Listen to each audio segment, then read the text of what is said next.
Bienvenidos a nuestra sesión número 6. En este caso es muy importante. Al final les voy a hacer el recuento de lo que llevamos y de lo que viene, ¿no? Estamos llegando casi a la mitad de nuestro ciclo, entonces será muy conveniente que les hagamos algunas observaciones, ¿no? Pero esto será al final. Nosotros vamos a iniciar ya con esta sesión, con lo que tenemos que analizar. Y entonces recordemos lo que analizábamos a su vez la clase anterior, es decir, la semana pasada. Habíamos empezado ya la unidad 2, el tema 2, recuerdan ustedes.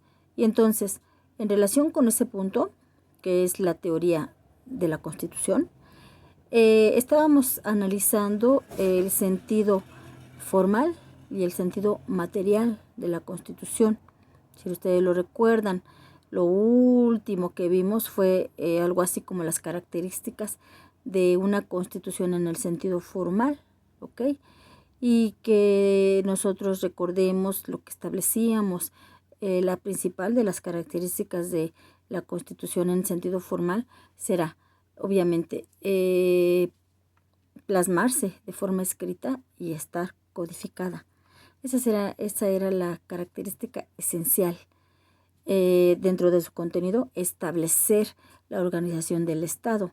Nuestra Constitución lo hace, por supuesto, en la parte dogmática. No, en la parte orgánica de la Constitución. Recordemos, la parte dogmática habla sobre las garantías individuales, ¿verdad? Entonces, la parte orgánica es la que establece la organización del Estado, ¿ok? Bien, espero no haberlos confundido. Recapitulo en ese sentido, ¿ok? Establecer la organización del Estado, y nuestra Constitución lo hace en la parte orgánica, ¿ok? Proteger los derechos fundamentales de los ciudadanos, ahora sí, en la parte dogmática, en donde habla de las garantías individuales o los derechos subjetivos públicos. Y por supuesto, establecer, uno de los últimos puntos, establecer el procedimiento, ¿verdad? Para efecto de cómo se va a dar todo lo relativo a la organización, ¿no? Para modificar, para realizar una enmienda, ¿no? En el caso de los países en donde se hacen enmiendas, en nuestro caso no son enmiendas, en nuestro caso es una reforma, lo que se lleva a cabo. Bueno, eso fue hacia grandes rasgos lo último que analizábamos la sesión anterior. Hoy nos compete a nosotros, primero, verificar el otro sentido, el sentido material de la Constitución. Y siguiente, analizar la clasificación de las constituciones, ¿ok? Que ya en su momento les haré la observación pertinente respecto a este punto. Sí. Regresemos al sentido material de la Constitución. Las constituciones en sentido material, por supuesto, se van a encontrar integradas por un conjunto de reglas que, por supuesto, van a tener una jerarquía y un valor específico. Esas reglas van a estar referidas al funcionamiento de la organización y a la actividad de los órganos del Estado, algo así como la parte en específico, la parte orgánica de una constitución. Si estamos analizando la Constitución en el sentido material, por supuesto que nosotros tendríamos que hacer alusión a que esto puede ser que entendamos a la Constitución como la dinámica cotidiana de toda la reproducción de todo lo que implica el movimiento de la sociedad, que por supuesto puede estar o no reflejada normativamente, es decir, puede o no estar regulada, ¿no? De acuerdo a sus normas. E incluso este aspecto material indica que pudiera también contradecir a la Constitución formal, ¿no? A lo que estábamos analizando como el aspecto formal, el sentido formal de la Constitución, ¿ok? Que ya se decía que era escrito, ¿Están de acuerdo? Que la principal característica de la formalidad de una constitución es que se plasme de manera escrita. ¿Ok? Entonces, hablar de esta cuestión de lo material y lo formal, pues sí implica de repente encontrar una cierta similitud, sobre todo cuando nosotros indicábamos en la parte formal se hablaba ya de la estructura del Estado, en la formal, y en el aspecto material también se habla de la estructura del Estado. ¿Ok? Entonces, ¿qué otro aspecto se le puede incorporar a esta característica del sentido material de la Constitución?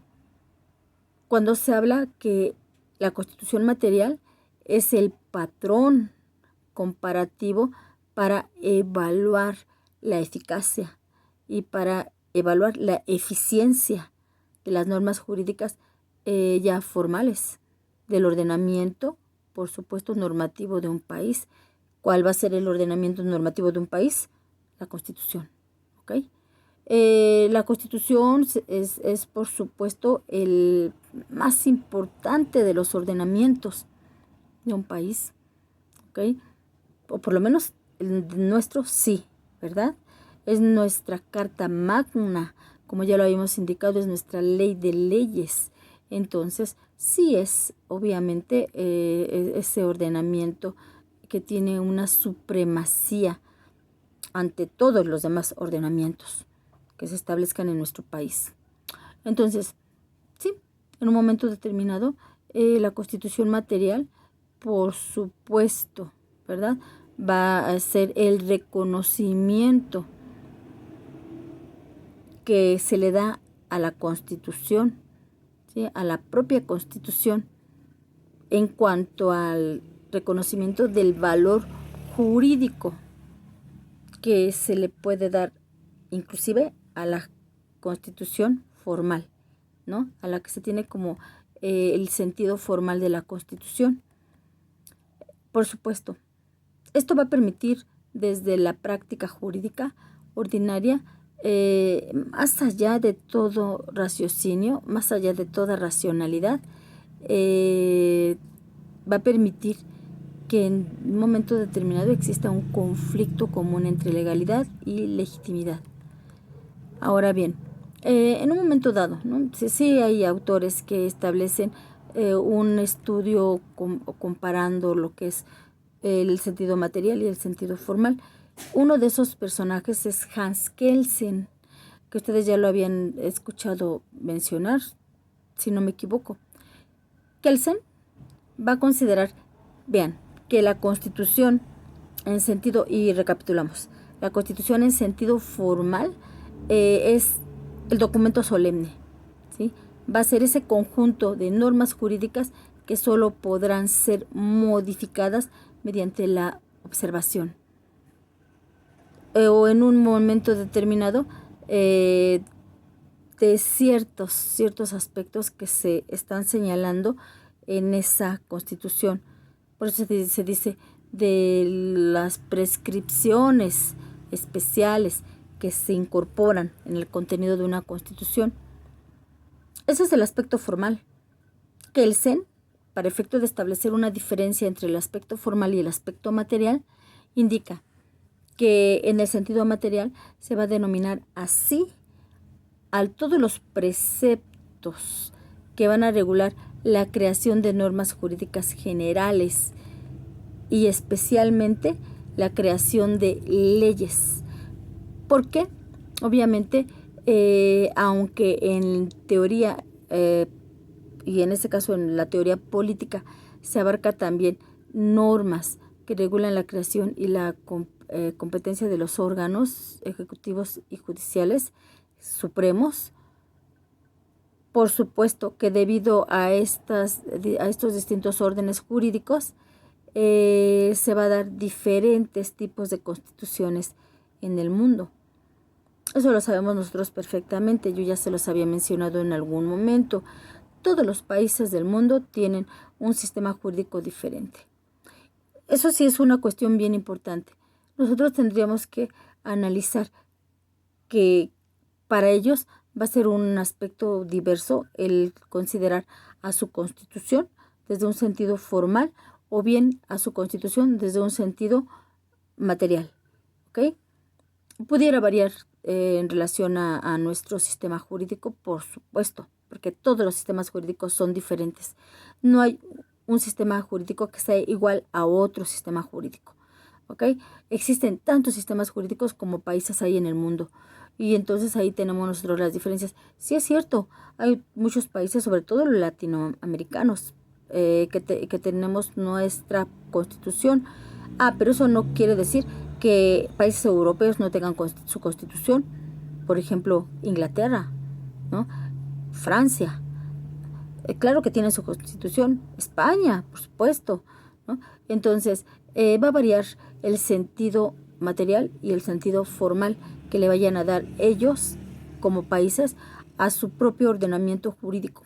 Y entonces, si nosotros hacemos otra vez el recuento de qué es el sentido material, bueno, pues el material son los preceptos que se desprenden de la Constitución, ¿no?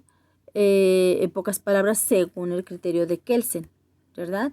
Y en el sentido formal, según Kelsen, es el documento, ¿no? La Constitución, todo el cuerpo, ¿no? Material y formal, ¿ok?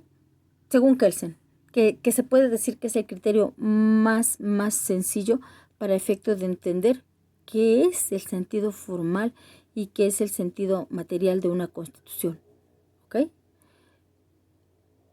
Formal, les vuelvo a repetir, es en sí el cuerpo, ¿verdad?, de toda la constitución.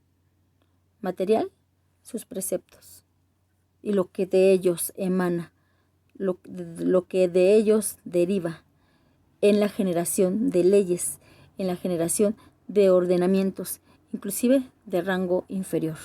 ¿Ok? Así, a grandes rasgos, de esa manera un poco más simplificada, tendríamos nosotros lo que determina Kelsen para efecto de establecer una diferencia entre constitución en sentido material, constitución en sentido formal. ¿Ok? Entonces, en este aspecto, pudiéramos nosotros afirmar que actualmente las constituciones, por supuesto, se pueden clasificar de diversas formas. El primero de ellos, el primero de esos criterios, es el que ya veíamos nosotros, el sentido formal y el sentido material, vistas desde este punto de vista. Pero también tenemos nosotros otros criterios para clasificar a las constituciones. Y entonces, se van a clasificar de acuerdo a su forma jurídica. Primero. Después, se van a clasificar de acuerdo a sus reformas. Y tercero, de acuerdo a su nacimiento. En ese orden de ideas es lo que nosotros tenemos que abarcar. No son los únicos criterios de clasificación. Hay otros más. Pero ese criterio es el que nos establece nuestro temario. ¿Ok?